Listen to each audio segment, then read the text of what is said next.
Nakiisa at nagbigay seguridad ang kapulisan sa idinaos sa Civic Parade at Pag-Israan Festival Competition kaugnay sa 10th year anniversary ng bayan ng Calatrava, Romblon. Yan ang ulat ni Patrolwoman Dara Palogme.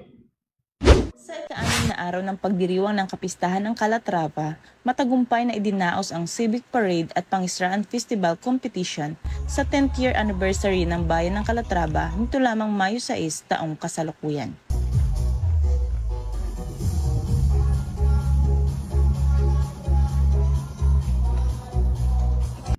Sa nasabing aktibidad, ang kapulisan ng Calatrava sa pangunguna ni Police Captain Rosie M. Galos, Officer in Charge ng Calatrava Municipal Police Station, kasama ang Romblon Provincial Mobile Force Company ay aktibong nakilahok upang tiyakin ang kaligtasan at kaayusan ng mga kalahok at tagapanood sa aktibidad.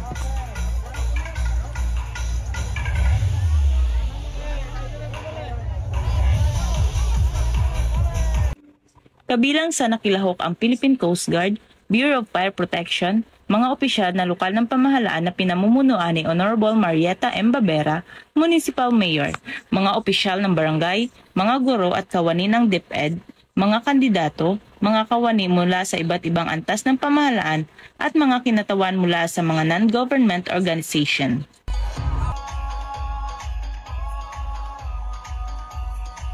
Sa bawat taon ng pagdiriwang, ang Pang-Israan Festival ay patuloy na nagbibigay inspirasyon sa mga taga-Calatrava na ipagpatuloy ang kanilang tradisyon at pangalagaan ang yamang taglay ng karagatan.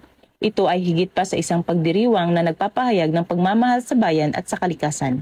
Ang Pang-Israan Festival ay patuloy na nagpapamalas ng diwa ng pagkakaisa at pagiging buo ng komunidad sa Calatrava. Pagdating sa peace and security, sa guidance, sa advice, sa paggabay sa amin, sa pagbabantay, ay napakalaking bagay ang role ng mga pulis.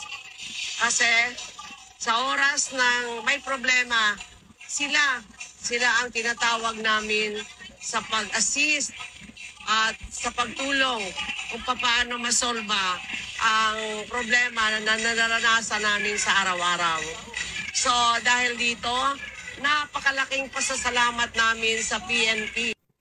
Ang partisipasyon ng kapulisan sa nasabing aktibidad ay nagpapakita ng dedikasyon sa paglilingkod sa publiko at pagpapakita ng suporta sa mga lokal na kultura at tradisyon ng bayan.